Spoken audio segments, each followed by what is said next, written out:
Dear students, in the previous class we saw the general introduction for the p block elements and how many groups of elements are present under p block and what are they made up of or comprised of. So p block elements starts from group number 13 to 18 and they are mostly made up of metals, non-metals and metalloids. You also saw the position of the p block elements in the periodic table and the common name given to each group.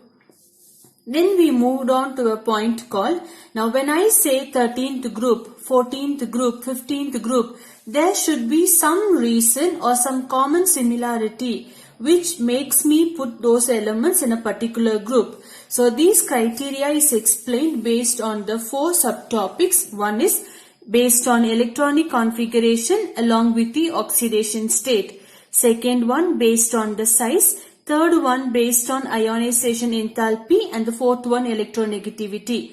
In the previous class I have given you the detailed knowledge of electronic configuration along with the oxidation state and the size. Now in today's class we will see about ionization enthalpy and electronegativity, how they give us a way to put these particular elements in a precise or particular group. So we directly will move on to the topic. So the third type of concept under general trend is you have seen the electronic configuration along with the oxidation state, and the second one is about the size, and the third one ionization enthalpy. Now repeatedly I am telling you, ionization enthalpy is nothing. The energy required to remove an electron from its orbital.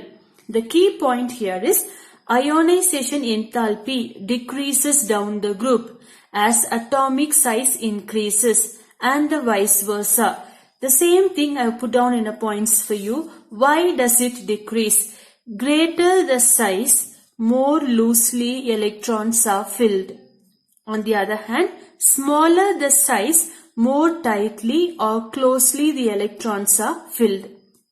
Hence, ionization enthalpy decreases down the group and ionization enthalpy increases across the period. So only one line of point that you need to understand is ionization enthalpy decreases when atomic radii increases and the opposite of it. Let's take a practical example. The same old example I am taking.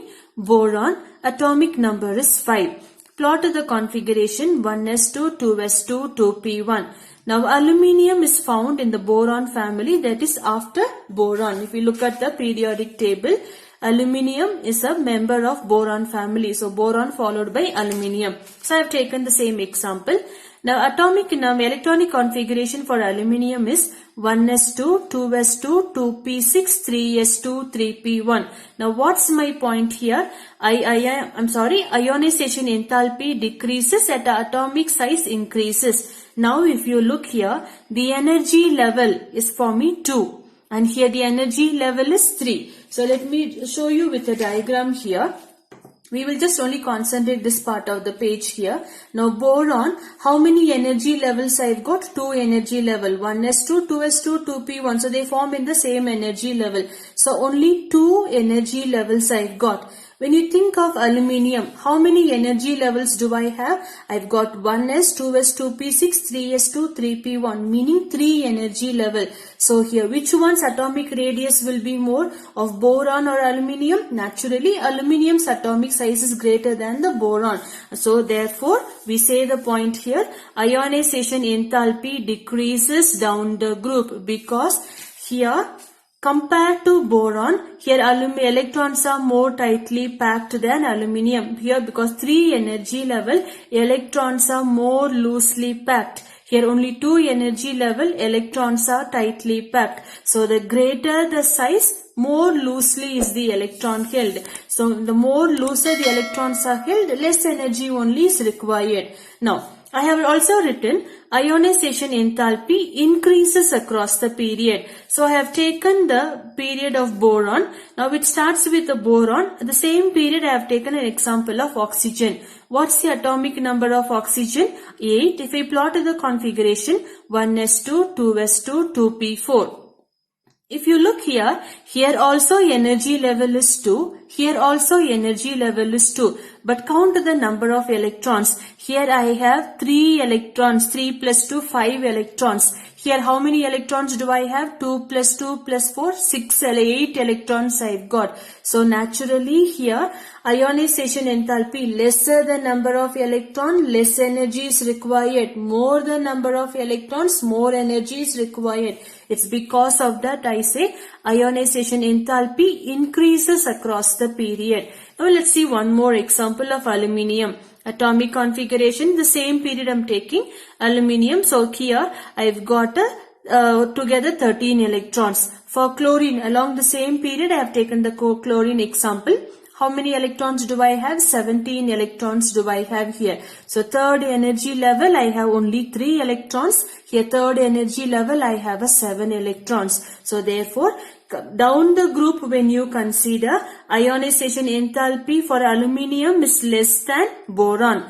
Across the group when you consider ionization enthalpy for oxygen and chlorine is more than for boron and aluminium. Let me show you the example here. Now if you compare these diagram, boron only 3 electrons in the outermost shell. For oxygen, same energy level is 2, but how many electrons do I have? 6 electrons I've got. So this requires less energy to remove the electron. This requires more energy. One more example of aluminium and chlorine. So here the outermost shell has got only 3 electrons. Now here chlorine, outermost shell has got a 7 electrons. Therefore this requires less ionization energy to remove the electron. This requires more ionization energy to remove the electron. Therefore, one more point we have written, nuclear charge increases across the period. Now, if you see here, nucleus is protected by 5 electrons. Here, nucleus is protected by 8 electrons. So, here, the nuclear will experience more charge than boron. Similarly, when you see aluminium and chlorine, here nucleus is surrounded by how many electrons? 13 electrons. Here nucleus is surrounded by how many electrons? 17 electrons. Therefore, here the nuclear charge will be more compared to this one. So now we are next concept under ionization enthalpy, shielding, poor shielding effect. Now before I tell you what's the poor shielding effect, you need to know what is shielding effect. Shielding effect is nothing, I have written it here, tendency or a capacity of a subshell to protect the nuclear charge from reaching the outermost shell. So again I'm reading tendency or a capacity, because shielding effect concept you need to know that tendency or a capacity of a subshell to protect the nuclear charge from reaching out to the outermost shell. Now when I look here, I've got nuclear charge, this is a positive charge, electrons are negatively charged here. So now here, these are called as a subshell for me, energy level 1 and energy level 2. On each energy I've got a s orbital, p orbital, d orbital and f orbital. So the subshells, how much they protect the nuclear charge without reaching to the outermost shell, here is called as a shielding effect. I'm reading once again.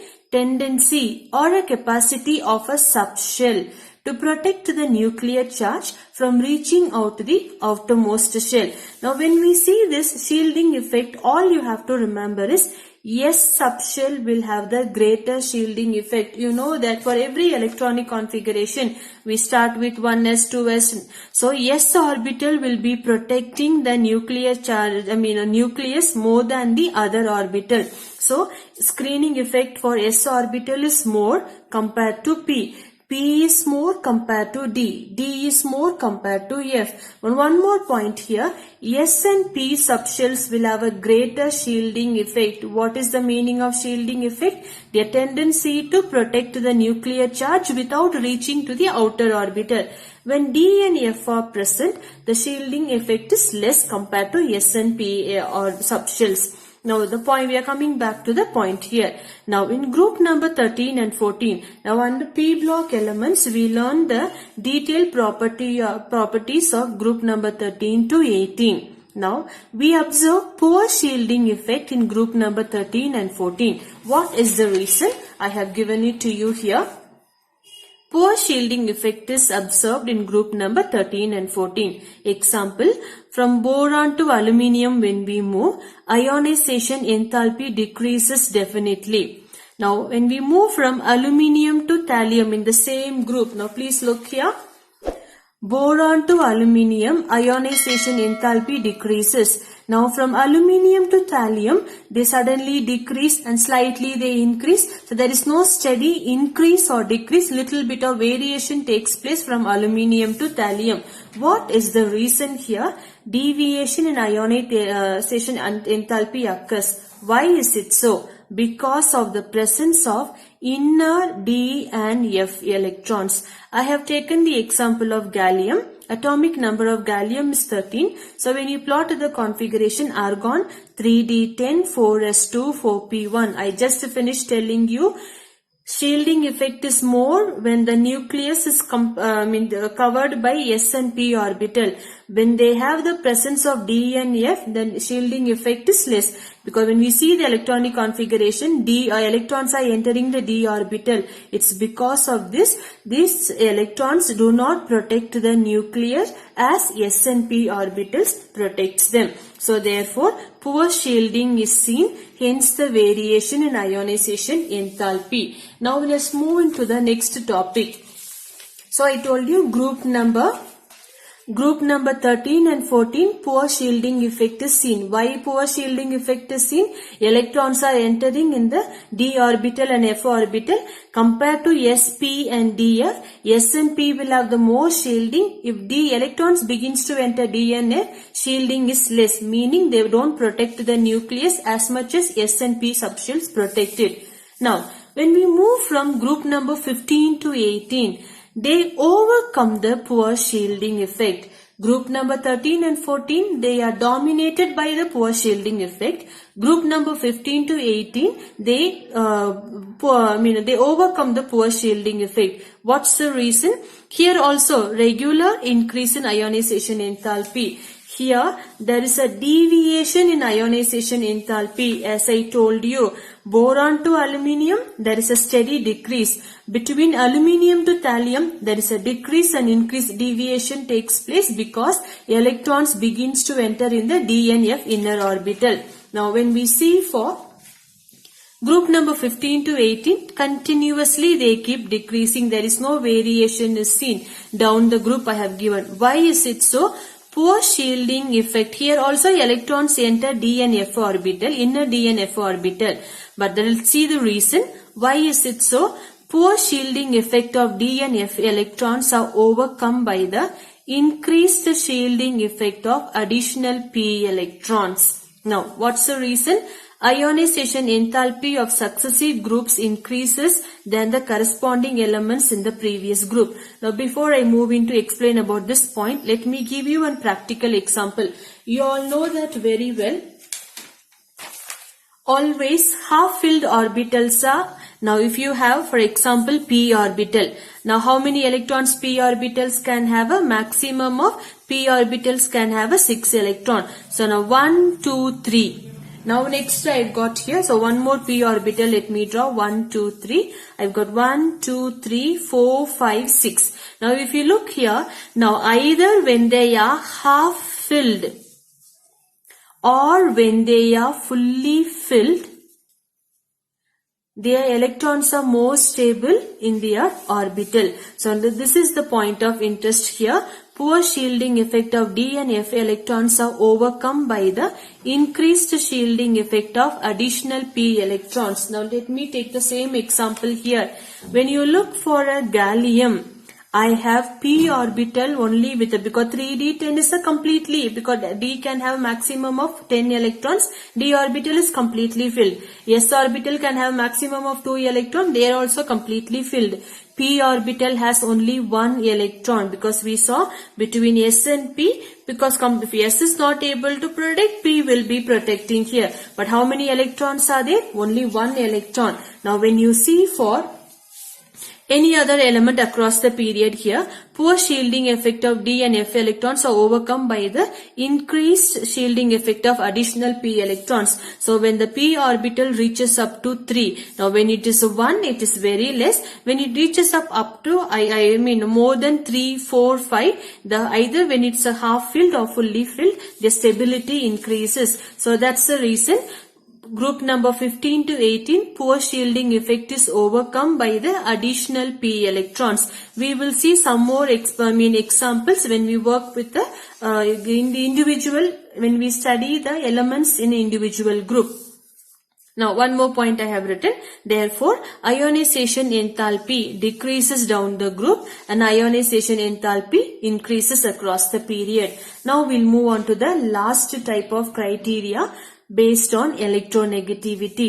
Now what is electronegativity? Before, let me tell you this. I have told you repeatedly. Electronegative word, when you hear, all you have to remember is they accept the electron. Electropositive, when you hear, they donate the electron. So now metal carbides, you remember, that will be more than enough. A best example. Electronegativity is nothing. Ability of an atom in a chemical compound to attract shared electrons to itself is called as an electronegativity. Now electronegativity varies depending on the element to which it is bound. We cannot have a certain fixed rule to explain electronegativity. The character or the work of electronegativity is determined based on to what type of element they are combined. The point of interest here is, all you have to remember, electronegativity increases across the period and electronegativity decreases down the group. Now when you look at ionization enthalpy, decreases down the group. Electronegativity also decreases down the group. Ionization enthalpy increases across the period. Electronegativity also increases across the period. Now let's move on to the third type of concept under this chapter, that is anomalous properties of first elements. It's a 2-mark question. They can ask you for a 2-mark and for a 5-mark question. If they ask you for a 2-mark, only so much you need to write it down. If you are asked to write for a 5-mark, the full page of notes that you have to write. Don't worry looking at the amount of writing in the page. It's easy for you all to understand. I will make it simple for you all. Now, what's the meaning of anomalous? Anomalous is uncertain properties that is found in the periodic, first elements of every group. The group number 13 to group number 17. Point number 1. Small size of the first member. Now, let me take the chart for you and tell you. Now, atomic number of boron is 5. Atomic number of aluminium is 13. Between 5 to 13, there is a vast difference. Atomic number of carbon is 6. Atomic number of silicon is 14. Atomic number of nitrogen is 7. Of phosphorus is 15. So there is here small size of the first member. In every group, there is no proper amino. The first element seems to be smaller in size compared to the next element. This is one reason why they exhibit different properties. Point number 2. High ionization enthalpy and high electronegativity. I kept telling you, down the group, ionization enthalpy also increases, electronegativity also increases. This is the point I have given it here. And a point number 13, absence of d orbitals in the valence shell. You know what's the meaning of valence shell?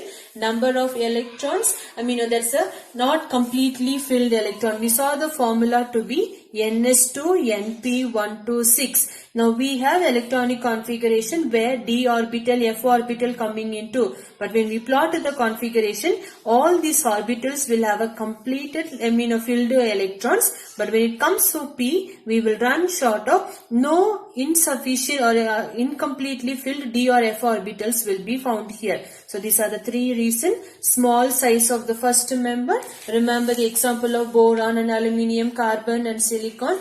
And the next one, high ionization enthalpy and high electronegativity. Electronegativity is nothing, ability to accept the electron. Ionization enthalpy is nothing, the energy required to remove the electrons from the orbital. And the third one, absence of d orbitals. Everywhere the d orbitals will be completely filled, only p orbitals will be incompletely filled. Absence of d orbital in the valence shell. So if they ask you for a 2 mark, anomalous properties of first elements, these are the only 3 points you need to write it down. Now let's see the same question. If they ask you for a 5 mark, you have to explain now what are the different types of elements present. Though my writing is a little extra, but the points to be understood is a very less here. Now let me compare it with the chart here. Now group number 13. Now group number 13 is also called as an isogens family. Now group number 13 is made up of boron, aluminium, gallium, indium and thallium. Now boron is a metalloid. I told you, the green color writing stands for a metalloid. Boron, you need to write down in each group how many metals, how many non-metals and how many metalloid. So group number 13, boron is a metalloid. The remaining, I am leaving about the radioactive element. The remaining aluminium, gallium, indium, thallium are metals. So same point I have written, boron is a metalloid, remaining elements are metals. Now this point I'll come back little later to you all. Moving on to group number 14. Now group number 14, what do I have? Carbon. The blue color writing stands for the non-metal. Carbon alone is a non-metal. This group is made up of all the 3 types of elements here. So carbon is a non-metal. Silicon and germanium are metalloids. Tin and lead are metals here. So this is the point I have written. Carbon is a non-metal, silicon and germanium are metalloids and tin and lead are metals. Now one more point here. Carbon exhibits catenation property. What's the meaning of catenation property? You have learnt it in your organic chemistry last year in the very first lesson. The carbon has a valency of 4. So it has got a multiple chances to form a multiple bonds here. So the same point. The 2 mark point of view, it's a very important question. Carbon exhibits catenation property. What does it mean? Carbon has a greater tendency to form a chain of bonds with itself or with the other atoms. Organic chemistry, you have learnt it detailedly how they form a multiple bonds. So carbon's valency is 4. It's a tetravalency compound. So it can form a triple bond compound, double bond compound, and carbon can combine with the carbon. Carbon can combine with the oxygen by double bond, triple bond, and there are so many other compounds you have got. You have learnt it here. Now catenation property, when we move down the group, carbon has got a greater capacity. Then it has, compared to silicon. Silicon has greater compared to germanium. The same series I have given it to you here. Carbon's catenation property is greater than silicon. Silicon is greater than germanium. Between germanium and tin, there is some similarities. Then compared to lead, tin has got a greater catenation property. Now we are moving on to group number 15. So now group number 15 again. Now nitrogen and phosphorus are non-metals, and arsenic and antimony are arsenic and antimony are metalloids, and bismuth is a metal. Metal. So now nitrogen and phosphorus are non-metal. Now we have written arsenic and antimony are metalloids here, and bismuth is a metal. Now nitrogen forms like a carbon multiple bonds. You have learnt it already. Nitrogen molecular orbital diagram based on the number of bonds. You will have learnt to calculate the number of bonds here. So nitrogen can form a double bond with the nitrogen. Nitrogen can form a double bond with the oxygen. Nitrogen can combine with the carbon and etc. And nitrogen is a diatomic gas. Only in the whole of group number 15, only nitrogen is a diatomic gas. Now next we are moving on to group number 16, that is a chalcogen family. It starts with the oxygen. So I have an oxygen, sulfur and selenium as a non-metal. Tellurium and polonium as a metalloid. I have written oxygen, sulfur and selenium are non-metal. Tellurium is a metalloid and polonium is also metalloid. Oxygen, just like nitrogen, oxygen is also diatomic gas. and oxygen forms a hydrogen bonds due to high electronegativity. Explaining about the hydrogen bonds and high electronegativity, though you have learnt last year, when I go to teach you about the properties of oxygen, I will explain to you in detail. Now last we are moving on to group 17, that is of halogen family. Now here the main important is for fluorine. Fluorine is a highly electronegative element than any other element. If you remember, group number 17 is made up of fluorine, chlorine, bromine, iodine and astatine. Now among all, fluorine is a highly electronegative. Point number 2, fluorine forms hydrogen bonds. We will see it in the upcoming classes. And fluorine shows -1 oxidation state alone. And a fluorine, strongest oxidizing agent and most reactive element in the group. The explanation for this we will see as we proceed with the lesson. And other halogens which are present, chlorine, bromine, iodine and all, exhibit +1, +3, +5, +7 oxidation state. Now one more point of similarity between boron of 13th group and silicon of 14th group. They are held by covalent bonds of hydrides. So they form covalent hydrides and halides, and their oxides are acidic in nature. The same point here, silicon also forms a covalent hydrides and halides. Therefore they are easily hydrolyzed. Oxides of silicon is acidic in nature. You will remember very well. Gang plus flux gives you slag. Now everywhere we have taken extraction of iron, extraction of copper, SiO2 to be acidic in nature. So we are taking flux which is basic in nature to remove the slag material. That's the salt formation of the waste material. Thank you. I gave you my heart.